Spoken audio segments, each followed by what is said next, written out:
বাবা সবসময় বলতেন, তোমরা দেশের ছেলে দেশে ফেরত আসতে হবে। যেদিন 1999 সালে আমি গ্র্যাজুয়েট করি, পরের দিন ফ্লাইট করে আমি দেশে ফেরত চলে আসি। আমরা ঘুমানোর সময়ও দেখতাম যে বাবা কাজ থেকে ফেরেননি। অটোমোবাইল সেক্টর দিয়ে আমার পথ চলা শুরু হয়। ব্যক্তিগত কোনো আইডেন্টিটি লাগবে এটা নিয়ে আমরা কোনো সময় কাজ করার সুযোগ হয়ওনি, আমাদের ইচ্ছাও ছিল না।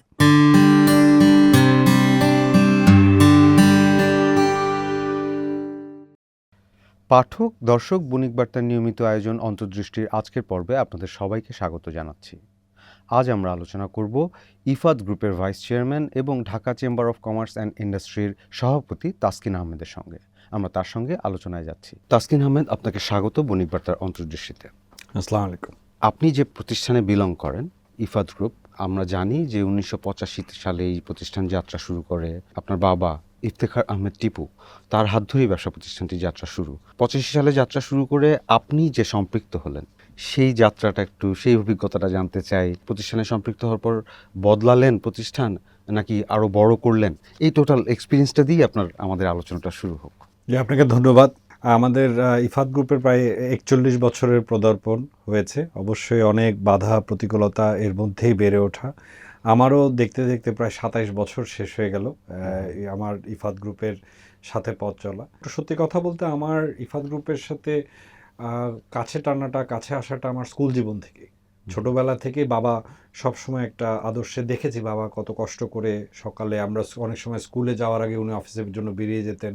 আমরা ঘুমানোর সময়ও দেখতাম যে বাবা কাজ থেকে ফেরেননি। তো তখন থেকে একটা স্প্রিয়া ছিল যে, এবং বাবা সবসময় বলতেন যে তোমরা দেশের ছেলে দেশে ফেরত আসতে হবে। তো আমরা তিন ভাই, আমরা তিনজনই বাবার সাথে আমরা এই এই আমাদের বেড়ে ওঠা 25-27 বছর ব্যবসা সব কিছুই ইফাদকেই জড়িয়ে। আমরা কোনোদিনও নিজের ব্যক্তিগত কিছু করতে হবে বা ব্যক্তিগত কোনো আইডেন্টিটি লাগবে এটা নিয়ে আমরা কোনো সময় কাজ করার সুযোগ হয়ওনি, আমাদের ইচ্ছাও ছিল না। তো স্বাভাবিকভাবেই যে বাবা সবসময় বলতেন যে তুমি নিজের দেশে তুমি নিজের রাজা। পৃথিবীর হয়তো বা অনেকেরই অনেক সুযোগ থাকে বিদেশে পড়াশোনার পরে রয়ে যাওয়ার, কিন্তু আমাদের সবসময় ছিল যে তুমি বিদেশে থাকলে যতই সাকসেসফুল হও, you are second class citizen. তো আমাদের সবসময় ছোটবেলা থেকে স্কুল জীবন থেকে একটা ইচ্ছা ছিল যে আমি দেশে ফিরবো, দেশে ফিরে দেশের জন্য, নিজের ব্যবসার জন্য, নিজের লোকদের জন্য কিছু কাজ করব। সো আমার যেদিন 1999 সালে আমি গ্র্যাজুয়েট করি, পরের দিন ফ্লাইট করে আমি দেশে ফেরত চলে আসি যুক্তরাষ্ট্র থেকে। জি, ওইখানে শুরুটা অবশ্যই তখন তো ধরেন বাবারা যখন শুরু করেছিলেন তখন দেশের আর্থসামাজিক অবস্থাও দ্যাটা উনি অ্যাকচুয়ালি ওনার ব্যবসার জীবন শুরু করেন 1969 সাল থেকে। তো 72-এ নিজের তখন তো আর একসাথে মূলধনের একটা অনেক সংকট ছিল। ওনারা 2-3 জন বন্ধু মিলে একসাথে ব্যবসা শুরু করেন। পরবর্তীতে 85 সালে এসে উনি পার্টনারশিপ থেকে বেরিয়ে এসে নিজের কোম্পানি ইফাদ গ্রুপ প্রতিষ্ঠা করেন। তো ইনিশিয়াল ডেজে উনি টেন্ডার করতেন, গভর্নমেন্টের প্রজেক্ট করতেন। পরে আমরা 88-র দিকে আমরা ট্রেডিংয়ে টায়ারের বিজনেস করা শুরু করি। আমরা একটা এয়ার কন্ডিশন অ্যাসেম্বলিং প্লান্ট করা হয়। পরবর্তীতে ধরেন 88-র পর থেকে অশোক লেল্যান্ডের সাথে বাবার পথ চলা শুরু। তো আমিও যখন শুরু করি, আমি আমার এই যে অটোমোবাইল সেক্টর দিয়ে আমার পথ চলা শুরু হয়। প্রথম দিনগুলোতে ভাল লাগে, এখন মনে করলে ভাল লাগে, বাবা আমাকে একটা চেয়ার টেবিলও দেয়নি এবং আমার মাসিক বেতন ধরা হয়েছিল 10,000 টাকা। সেই 10,000 টাকার মধ্যেই চলতে হবে এবং আমাকে সারা বাংলাদেশের প্রথম 5 বছরে আমি বোধহয় বাংলাদেশের 64টা জেলায় আমার বিচরণ করা হয়েছে। এই কমার্শিয়াল ট্রাক, বাস, এটার মার্কেটিং, সার্ভিসিং কীভাবে করে ওঠা। তো অবশ্যই ওর পর থেকে তো আমার বড় ভাইও আমার 1 বছর পরে এসে জয়েন করেন। আল্লাহর মেহেরবানিতে ইফাদ গ্রুপ আর থেমে থাকিনি। আমরা অটোমোবাইলে এখানে অ্যাসেম্বলিং প্লান্ট করি, ম্যানুফ্যাকচারিংয়ে যাই। 2005 সালে আমরা ফুড সেক্টরে আসি। আলহামদুলিল্লাহ এখন প্রায় 40টার উপরে দেশে আমাদের ফুড এক্সপোর্ট হচ্ছে সুনামের সাথে। আমরা বোধহয় জাপানে সবচেয়ে প্রথম বাংলাদেশি কোম্পানি হিসেবে আমাদের নুডলসগুলো এক্সপোর্ট হয়।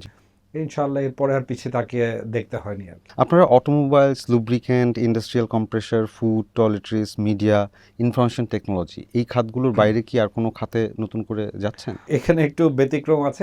বাবার একটা অলওয়েজ একটা আদর্শ ছিল যে ব্যবসা করতে হবে হলো মানুষের সাথে, চলতে ফিরতে আর খানাপিনা। তো সেখানে সেই হিসেবেই কিন্তু উনি সবসময় বলতেন যে দেখো, মানুষ যতদিন বেঁচে আছে, বাংলাদেশের মানুষকে যাতায়াত করতে হবে, এই জন্য বাস লাগবে। আমাদের একটা মানে আমরা তো এখন একটা ইম্পোর্ট ডিপেন্ডেন্ট একটা কান্ট্রি, এবং শস্যাদি বা ফসল বাংলাদেশের সব জায়গায় একরকম হয় না। তো এক জায়গা থেকে আরেক জায়গায় প্রোডাক্ট নেওয়ার জন্য আপনার ট্রাক লাগবে। তো সবসময় আমরা অটোমোবাইল সেক্টরে আপনি জানেন যে ট্রাক বাস চললে এটা লুব্রিকেন্ট লাগবে, এই জন্য আমরা লুব্রিকেন্টের জয়েন্ট ভেঞ্চারে যাই ব্রিটিশ গালফ অয়েলের সাথে। তারপরে আমরা টায়ারও বাজারজাত করছি, যেটা একটা ভেরি ইম্পর্টেন্ট মানে product of commercial bus truck চালাতে গেলে, গাড়ি চালাতে গেলে আমরা টায়ারও আছি। তো এর বাইরে যেটা ফুড এবং টয়লেট্রিজ, মানুষ থাকলে মানুষকে খেতে হবে, আমাদের পরিষ্কার পরিচ্ছন্নতার জন্য আমাদের ডিটারজেন্ট লাগবে, ক্লিনিং সাবস্টেন্স লাগবে। সো এর বাইরে যেটা আপনি দেখলেন আইটি সেক্টরটা আছে, কারণ এখন পথ চলতে গেলে আপনি যেই সেক্টরেই কাজ করেন, AI and digitalization is very important. তো এই আইটি সেক্টরটা আসা হলো আমাদের ক্যাপটিভ নিজেদের কনজামশনের জন্যই, কিন্তু আস্তে আস্তে আমরা এখন বাইরের সাইডেও আইটিতে মানে মোটামুটি একটা শেপে এসেছি। আর যা আমাদের মিডিয়া উইংয়ে যেটা কথা বলেন, বাবার প্রথম জীবনের কাজ মানে উনি কিন্তু জার্নালিজম দিয়ে ওনার রিয়েল লাইফটা শুরু করেন। তো এটা ওনার একটা শখ, ওনার নেশাতেই উনি কোনোভাবে একটু কানেক্টেড থাকতে চেয়েছেন। ওটার সাথে অ্যাকচুয়ালি ইফাত গ্রুপের তেমন একটা সম্পর্ক নেই। আপনি বলছিলেন আপনারা 3 ভাই আছেন, তাহলে ভিত্তিটা পারিবারিক ব্যবসা। সেই ভিত্তিটার জায়গা থেকেই যে কোনো ধরনের ব্যবসায়িক প্রাতিষ্ঠানিক সিদ্ধান্তের ক্ষেত্রে কোনো মতপার্থক্য থাকতেই পারে, সেগুলো সমাধানের অভিজ্ঞতাটা কীরকম? সেক্ষেত্রে কি আবেগ গুরুত্ব পায় না বা পেশাদার ব্যবস্থাপনা গুরুত্ব পায়? পারিবারিক প্রেক্ষাপট যদি বলেন, সবচেয়ে উপরে অবশ্যই আবেগ থাকে। যে আমরা এখনো যদি আমরা বলি, আমরা 3 ভাই বাবার সাথে এক বাসাতেই থাকি, এক বাসাতেই আমাদের থাকা, এবং অফিসেও আমরা যেটা করি, আমি যেমন বিগত 27 বছর ধরে অটোমোবাইল সেক্টর নিয়ে কাজ করেছি। 2005 সাল থেকে আমার বড় ভাই কিন্তু এই যে বাংলাদেশে যে ফুড সেক্টরটা দেখেন, ওনার হাত দিয়ে কিন্তু এত দূর আসা। আমার ছোটটা যদি আমাদের দুজনের অনেক ছোট, সে এসে কিন্তু আইটি সেক্টরটা নিয়ে কাজ করা শুরু করে। এবং আমরা অফিসে যখনই যে যতটুকু ব্যস্ততায় থাকি, দুপুরের লাঞ্চটা আমরা 1 ঘন্টা একসাথে করি। তো যত রকম ডিসিশনস নেওয়া, ব্যবসায় সবসময় আবেগ দিয়ে চলে না, এটা তো আপনাকে প্র্যাকটিক্যালি ডিসাইড করতে হবে। তো এটা বাবাই চেয়েছিলেন 2018 সালে, যে তোমরা 5 বছর সময় দিলাম, তোমরা ছেলেরা এখন সময় এসেছে ব্যবসার অপারেশন থেকে বেরিয়ে আসো। তো অবভিয়াসলি কোভিড থাকাতে 2-3 বছর পিছিয়ে গেছে। আমরা কোভিডের পরে 2021-22 থেকে শুরু করি। আমরা কিন্তু কমপ্লিটলি এখন ভাইরা 3 ভাই বাবা, আমরা কিন্তু অপারেশনে আর নাই, মোর স্ট্র্যাটেজিক ইয়াতে। তো আমাদের প্রফেশনাল টিম আসতেই হবে, কারণ আপনি দেখবেন যে পৃথিবীর অনেক দেশে এরকম আছে যে ফার্স্ট জেনারেশনের পরে সেকেন্ড জেনারেশন ব্যবসাগুলা ওই লেভেলে চলতে পারে। তো যতক্ষণ পর্যন্ত একটা প্রফেশনাল টিম এসে কোম্পানিটাকে, ওনারা তো আর আবেগ দিয়ে কাজ করবে না, ওনারা প্র্যাকটিক্যাল ডেটা দিয়ে কাজ করবে। তো আমরাও সেটা শুরু করেছি ট্রানজিশন। আমরা বলবো যে প্রবলি উই আর 60-70% দেয়ার। তো সামনের দিকে আরো প্রফেশনাল একটা রূপ নিবে ইফাত গ্রুপ, এটাই আমাদের প্রত্যাশা। বাংলাদেশের অটোমোবাইল শিল্প কি নীতিগত সহায়তা পায়, নাকি নীতিগত অনিশ্চয়তা নিয়েই টিকে আছে? আমি বলবো যে বাংলাদেশের অটোমোবাইল শিল্প যতটুকু এসছে, এর থেকে এর 10 গুণ বেশি যাওয়ার এখনো সিচুয়েশন রয়ে গেছে।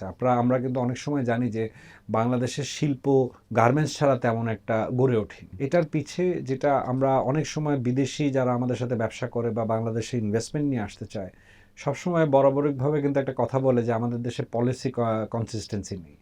একটা পলিসি সরকার দেয়, মানুষ ইনভেস্ট করে যে একটা 10 বছরের একটা পরিকল্পনা নিয়ে, 4 বছর 5 বছর পরে ওই আইনটা আবার চেঞ্জ করে। আসলেও তো তাই। জি, এখন এই মানে অটোমোবাইলে আমি কেন বললাম যে সম্ভাবনাটা অপরিসীম, যারা ডিসিশন মেকার বসে আছে তাদেরও কিন্তু এই সেক্টর নিয়ে ধারণা, এটা অন্যান্য সেক্টরের ব্যাপারেও একই রকম হবে, ধারণাটা খুব লিমিটেড। যেখানে আপনি শুনবেন অনেক সময় বলে যে আমরা গাড়ি এক্সপোর্ট করতে চাই, আমরা মোটরসাইকেল এক্সপোর্ট করতে চাই। এটা একটা খুব ভ্রান্তিক একটা ভুল ধারণা। আপনি পৃথিবীতে কিন্তু 5 থেকে 6টা দেশ আছে রয়ে গেছে, এত বড় বড় ডেভেলপ কান্ট্রি থেকে মাত্র 5 থেকে 6টা দেশ কিন্তু মূল গাড়ির ম্যানুফ্যাকচারার। আপনি আজকে চিন্তা করেন জাপানের টয়োটার 80-85% কম্পোনেন্টস, একটা প্যাসেঞ্জার কারে প্রায় 8 থেকে 9 হাজার কম্পোনেন্ট থাকে। ওরা কিন্তু 80-85% কম্পোনেন্ট নিজেরা বানায় না। এই পুরো মার্কেটটা ধরে নিয়েছে south east Asian countries like Taiwan, Malaysia, Indonesia, Thailand. আমার প্রশ্ন হলো আমাকে একটা গাড়ি কেন তৈরি করতে হবে, একটা মোটরসাইকেল কেন তৈরি করতে হবে? একটা মোটরসাইকেলে 800 থেকে 1200 কম্পোনেন্ট থাকে। আপনি সিম্পল কম্পোনেন্টের কথা বলেন, আমি একটা গাড়ির সিট বানায় কেন আমি এক্সপোর্ট করতে পারবো না? আমি একটা গাড়ির প্লাস্টিক কম্পোনেন্টস হেডলাইট কেন বানায় কম্পোনেন্ট করতে পারবো না? আমরা দেশে কিন্তু আপনারা জানেন কেবল ওয়্যারের জন্য কিন্তু আমরা স্বয়ংসম্পূর্ণ অলমোস্ট। আমরা একটা গাড়ি বা মোটরসাইকেলের কেবল যেটা থাকে, যে ইলেকট্রিক ওয়্যারিং, এটা তো রকেট সায়েন্স না। আমি কেন এটার মধ্যে এক্সপোর্ট করতে পারবো না?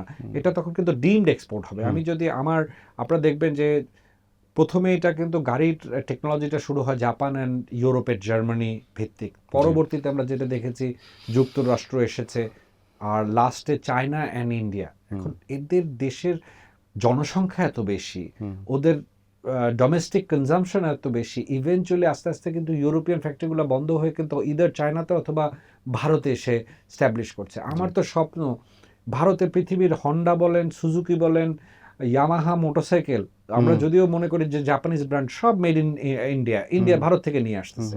তো আমার স্বপ্ন থাকবে কেন আমরা এখানে গাড়ির চাক্কা বলেন, টায়ার বলেন, ইলেকট্রিক্যাল আইটেম বলেন, এগুলা চায়নাতে বা ভারতে ওইএম সাপ্লায়ার হিসেবে আমি সাপ্লাই দিতে পারবো না। একটা মোটরসাইকেলের সিট, এটা তো বানানো অসম্ভব কিছু না। কিন্তু সেই পলিসি সাপোর্টটা কি পাচ্ছি আমরা? এখনো পলিসি সাপোর্ট দাঁড়াই তো নাই, এখনো কোনো পলিসি নাই। যদিও 2018 সালে তদানীন্তন সরকার একটা মোটরসাইকেল পলিসি করেছিলেন, যেটায় প্রায় ক্লিয়ারলি মানে দেওয়া ছিল যে 10 বছরের জন্য একটা আপনাদেরকে রিডিউসড ট্যাক্সেশন অ্যান্ড দেওয়া হবে। আনফর্চুনেটলি এবছর তোমরা শুনছি এটা উঠিয়ে দিবে। তো যে কোনো আপনি দেখবেন যে মোটরসাইকেলে প্রায় 8 থেকে 10টা কোম্পানি প্রায় 4000 কোটি টাকার মতো ইনভেস্ট করেছে। তো বিদেশিরাও তো তাকিয়ে থাকে। আমরা 10 বছর যেতে না যেতে যদি পলিসি চেঞ্জ করে ফেলেন। আর আমাদের 2022 সালে কমপ্লিট অটোমোবাইল পলিসিটা নামের জন্য একটা পলিসি আছে, পলিসির এখনো ইমপ্লিমেন্টেশনটা আমরা আশা রাখি যে আগামী 5-7 বছরে এটা আমরা একটা প্রতিফলন দেখতে পাবো। চাইনিজ ইভি ওয়েভ যেটা বলছে আর কি, সেইটা আসলে বাংলাদেশের প্রচলিত অটোমোবাইল ব্যবসাটাকে কতটা বদলে দিতে পারে বা প্রভাবটা কি হবে? দেখেন, এটা কমপ্লিটলি ডিপেন্ড করবে সরকারের সদিচ্ছার উপরে। আমরা যেটা মনে করি যে এখনো যেভাবে আছে, আপনার নেপালের মতো দেশ যেটা আর্থসামাজিকভাবে কিন্তু আমাদের থেকে অনেক, বাংলাদেশ থেকে অনেক পিছিয়ে আছে, কিন্তু ওদের গত 4-5 বছরে অলমোস্ট 70% যে ওরা প্যাসেঞ্জার গাড়ি কার বিক্রি করছে, সেটা কিন্তু করছে হলো ইভি। তো প্রথম হলো আপনি রিকন্ডিশন গাড়ি যদি রেখে আপনি তো ইভির মার্কেট করতে পারবেন না। আর সবচেয়ে ইম্পর্টেন্ট যেটা হলো ইনফ্রাস্ট্রাকচার কোথায়। এই ইনফ্রাস্ট্রাকচার আপনারা যেই দেখেন, গত বছর 2025 সালে আই থিঙ্ক হার্ডলি 10,000-এর মধ্যে 250 কিন্তু ইভি গাড়ি বিক্রি হয়নি। কারণ আমি গাড়ি কিনতে গেলে, আরে এই গাড়ি তো আমার বাসায় চার্জিং সিস্টেম, আমি এটা নিয়ে চিটাং যেতে পারবো না। আমি এটা রাস্তায় যদি কোনো জায়গায় উত্তরে গিয়ে আমার ব্যাটারিটা শেষ হয়ে যায়, আমি গাড়ি তো ঠেলেও আনতে পারবো না। এই গাড়ি তো আপনি ঠেলতে পারবেন না, তেলের মতো জায়গায় দাঁড়িয়ে যাবে। সো এটার জন্য একটা কান্ট্রি ওয়াইজ বা ধরেন ঢাকা শহর ভিত্তিকও গলিতে গলিতে আপনার তো চার্জিং স্টেশন ফ্যাসিলিটি তৈরি করতে হবে। আমাদের এমনিতে ওভারঅল বাংলাদেশের যে ট্রেড ওরিয়েন্টেশন, আপনি দেখেন যে আমাদের শুরুটা ইকোনমির ট্রেড ওরিয়েন্টেশন ছিল, ডিস্ট্রিবিউশন ওরিয়েন্টেড।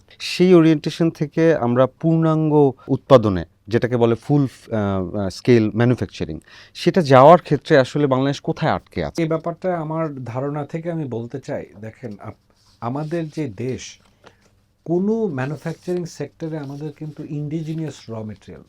আপনি যদি আজকে গার্মেন্ট শিল্পের কথা বলতে চান, তুলা থেকে শুরু করে সব কিছুই কিন্তু ইম্পোর্ট ডিপেন্ডেন্ট। আমাদের ভ্যালু অ্যাডিশনের ক্ষমতাটা 30 থেকে 32, হার্ডলি 35%।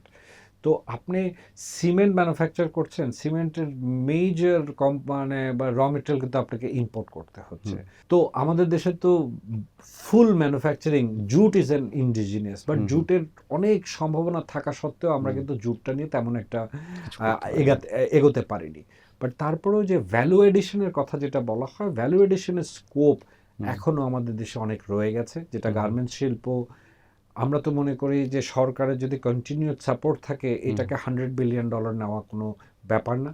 তার সাথেও আপনি দেখেন আমাদের রমজান, মানে আমাদের বকরিদ, যেটা কোরবানির ঈদ আছে, এই যে আমাদের এত লক্ষ লক্ষ লক্ষ কোরবানির পশু দেওয়া হয়, এগুলার ইভেনচুয়ালি কিন্তু আমরা চামড়াটাকে কিন্তু প্রসেস করতে পারি না। আমরা সেমি প্রসেস চামড়াটা নিয়ে চলে যাচ্ছে ভারত, চীন একটা হিউজ চামড়া নিয়ে যাচ্ছে, ওরা ফার্দার প্রসেস করে আমরা যে প্রাইস দিচ্ছি তার থেকে প্রায় 300-400% বেশি প্রফিট করে কিন্তু এটা আমাদের এক্সপোর্ট ড্রপ করেছে, গতকালকেই দেখছিলাম 2016-17 24 ছিল, এখন 10-এ নেমে আসছে, 10 কোটি।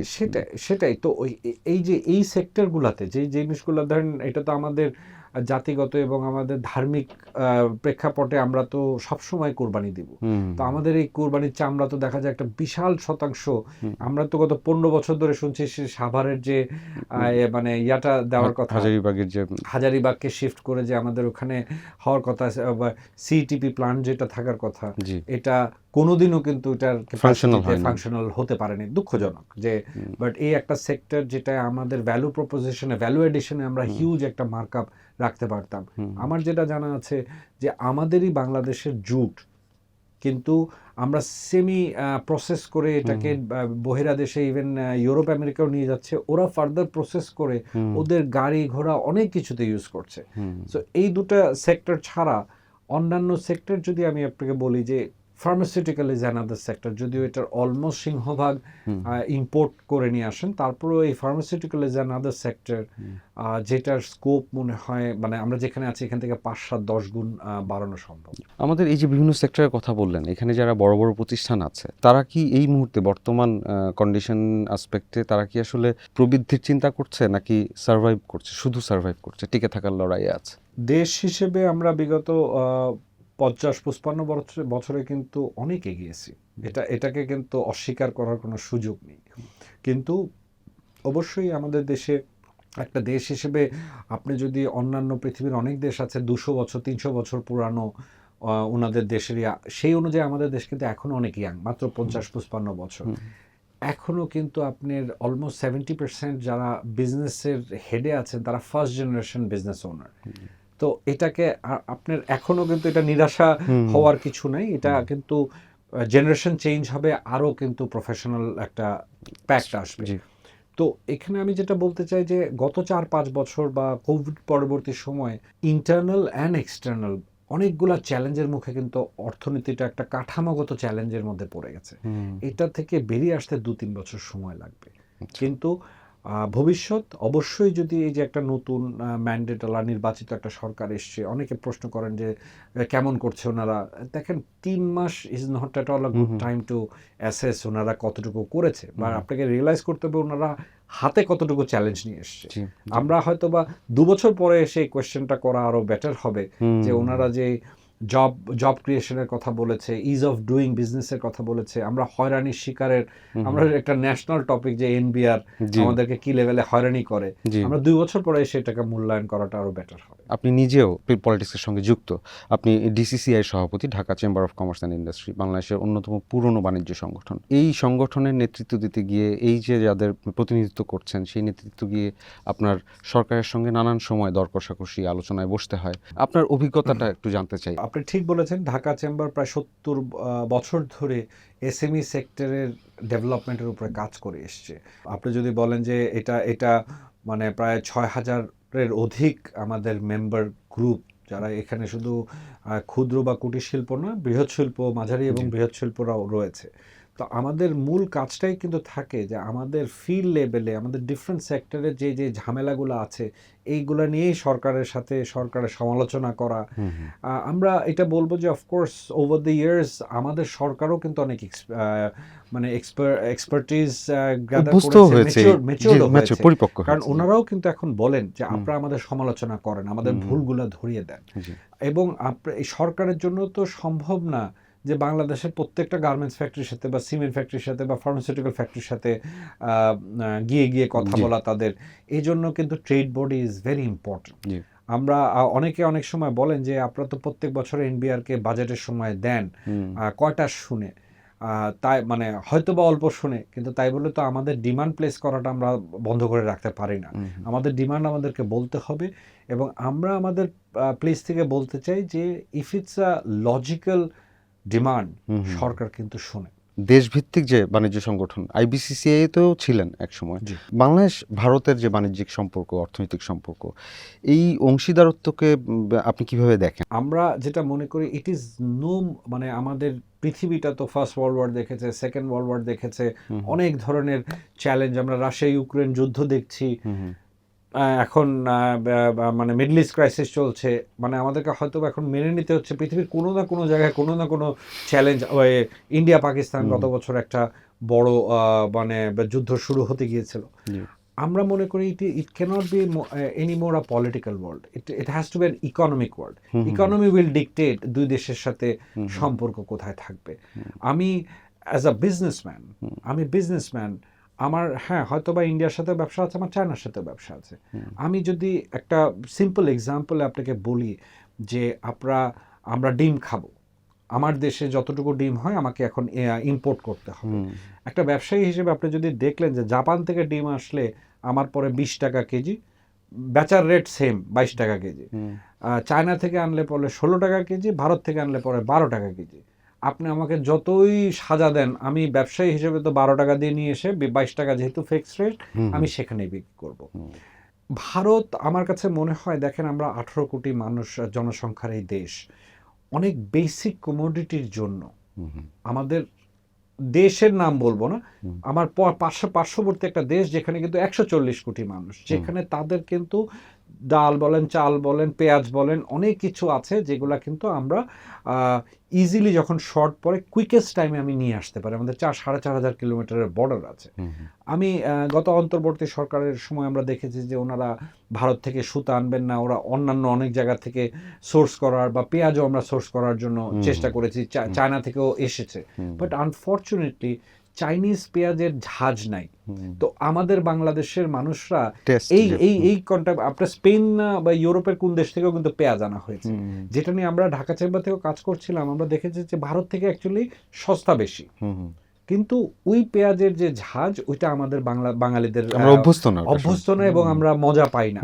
তো এগুলো কিছু মানে আমাদের কালচারাল মিক্সের বিষয়টাও কিন্তু চলে আসে।